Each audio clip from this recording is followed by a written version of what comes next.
Welcome to my series based on Zentangle's Bijou Be Well, done in May 2025. Each day, Zentangle put out a video featuring one pattern, and the design was meant to be drawn in a short amount of time, so you could just take a little time for yourself and kind of get yourself centered. I encourage you to go visit their YouTube channel. I'll have the link down in the comments, and you could see how they did their designs. This series is meant to walk you through how to draw each design, and then also to give you some alternative ideas for embellishments and ways to kind of zhuzh up that pattern. In this video, we're drawing Mysteria. For all cards in this series, I used the same tools, so you will see in every single video in this series a blue Micron 05 pen, a General's Indigo blue chalk pastel pencil, an 8B graphite pencil, two Tortillons, so one for blue, one for black, and white tiles. And of course, that's my trusty little pencil sharpener there as well. If you followed along with the Zentangle series, you will notice that they also include a white pencil and a Tortillon for that. I chose to not use those for my series because I'm using a white tile, and I find that the white chalk pastel pencil really doesn't add very much to the design. Take a moment to gather your tools, get yourself centered, make sure you're sitting comfortably in your chair. When you're ready, let's begin. We start this card with a seed-shaped string, no border this time.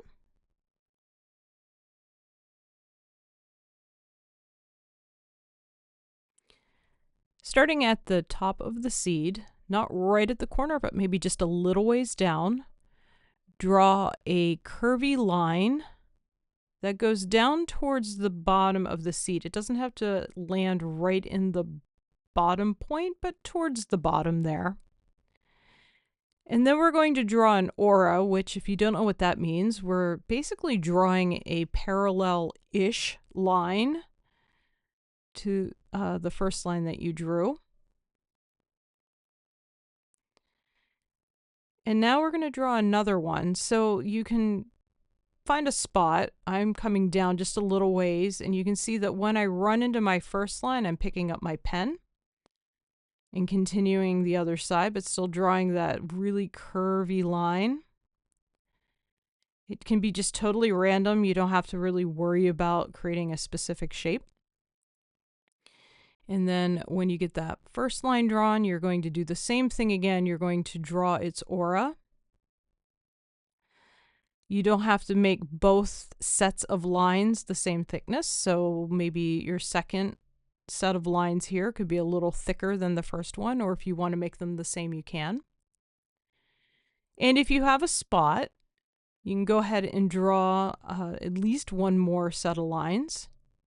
So now, instead of starting kind of at the top of my seed, I'm going from side to side. And each time I run into a previously drawn line, I pick up my pen and go on the other side directly across from where I picked up my pen and continue drawing. So I would suggest sticking with maybe 3 sets of lines, possibly 4, because you're going to want to leave some space, because we're going to fill in between those lines. So if you draw too many lines, you're not going to have enough space to do this next step. So as you can see here, I'm drawing orbs into each of the open spaces. So what we're going to end up doing is we're going to fill up each of these spaces with orbs. But what I like to do is start with a few big ones in each space. And that'll kind of give me a sense as to how much I'm going to have to do to completely fill up the spaces in between the lines. Some of my orbs are more circular shaped, some of them are oval shaped. It doesn't have to be a perfect circle. And in fact, this pattern is actually kind of more fun if you make them random.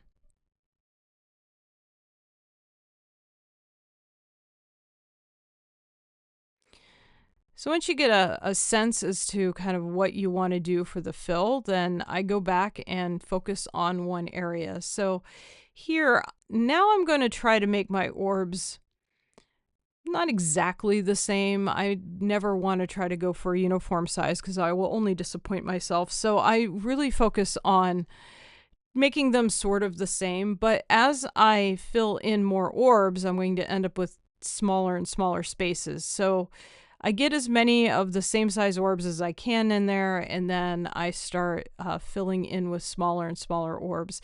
You might find you have a few spots that you can't quite get an orb in. If you have that situation, then just fill that little teeny tiny space in.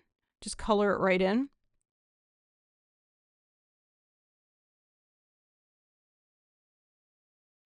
And then when you complete one section, you'll move to another section and basically repeat this process. Now, if you don't want to try to get some of your orbs uniform, if you want to make them all random where some of them are oval and some of them are very round and some are big and some are small, that is entirely up to you. This pattern works really well for however you want to work out this fill. So whatever your mood is, you can decide how you want to fill your spaces. If you don't like drawing a lot of orbs, I would suggest starting with more large orbs before you go and fill in a space.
When you are done with your orbs, the next thing you're going to do is grab either your chalk pastel pencil, if you're using it, or your graphite pencil. And we're going to start with shading the line sets themselves. So the first thing I like to do is put a little bit of shade where the lines intersect. So think about, like in this case, that top line is casting a little bit of a shadow on all the little lines that are underneath it.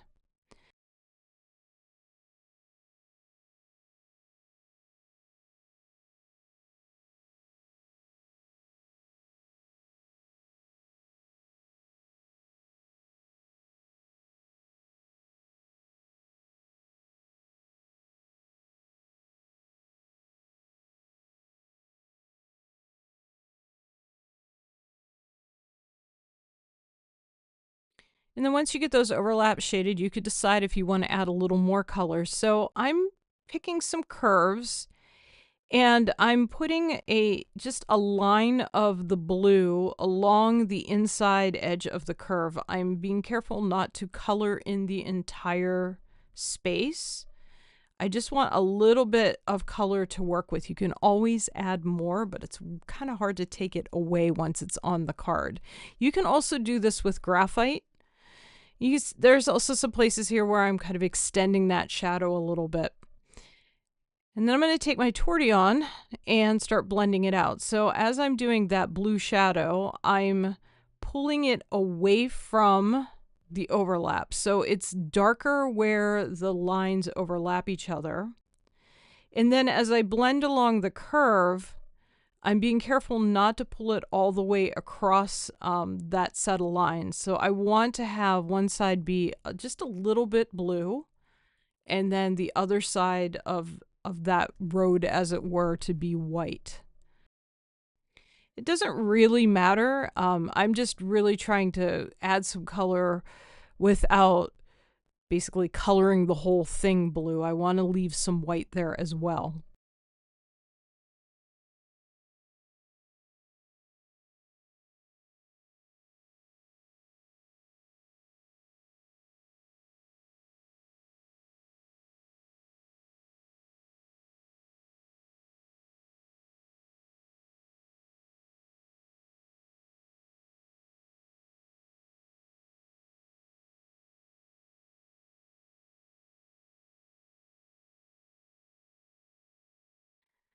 And sticking with the chalk pastel pencil, after you're done doing the curves, add some spot color to the orbs. So don't do every single orb, but pick out some orbs, maybe some of the bigger ones, and follow along the inside edge of the orb, like maybe half to 3/4 of the orb, and add some spot color into the background to those lines.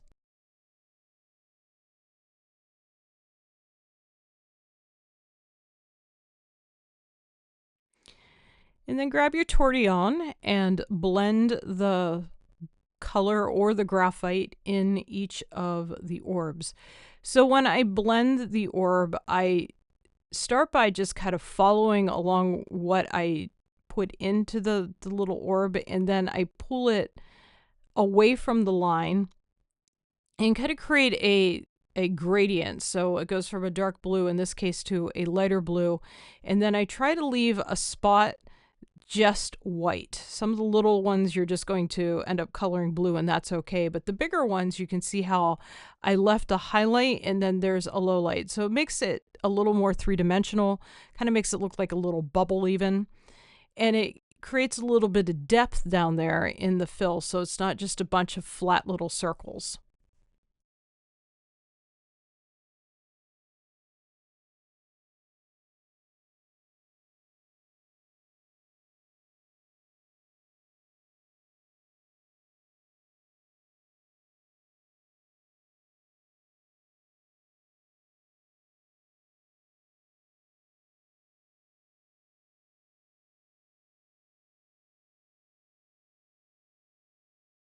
And next, if you haven't been using your graphite pencil, go ahead and grab that. And I'm picking one side of my curvy lines, and I'm running a little bit of graphite on the outside edge. So in other words, I'm casting a shadow on the fill, so it makes those lines pop up just a little bit. But I tend to stick to just one side of the line. If you want to do both sides of the line, you absolutely can do that. I just find that it looks a little more effective when I just pick one side and go with it.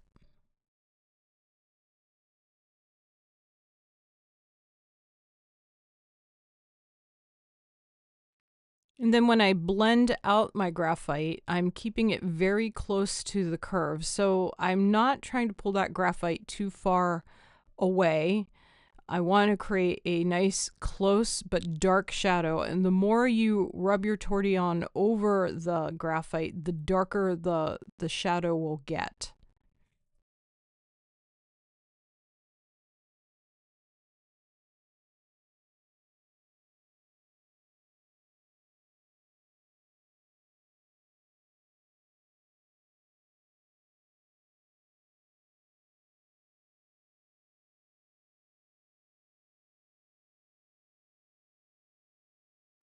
And then finally, to make that backdrop of all those little orbs pop even a little bit more, I pick some of the orbs. Oftentimes, they're the ones that I've already added some blue to, or have already shaded the inside.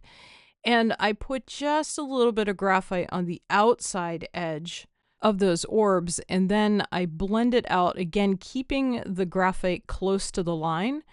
And that will have them kind of pop up from all the other little orbs around them, and that just gives the background even a little bit more depth as well. Just makes it a little more interesting to look at. This is purely optional. If you don't feel comfortable doing this, or you just don't want to do this, the background's going to look pretty cool no matter what you do.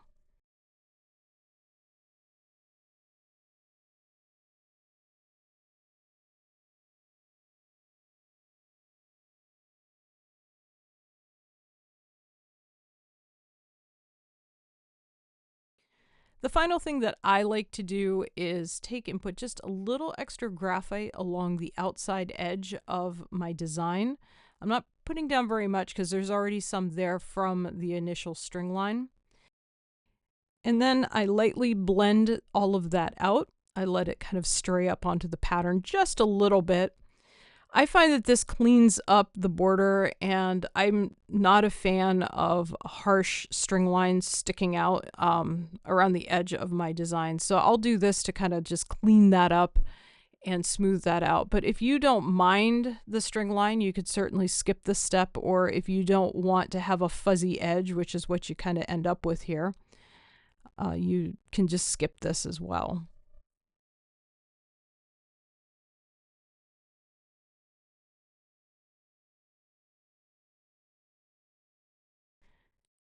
Take a moment and admire your design. And when you're ready, grab your pen, add your chop to it.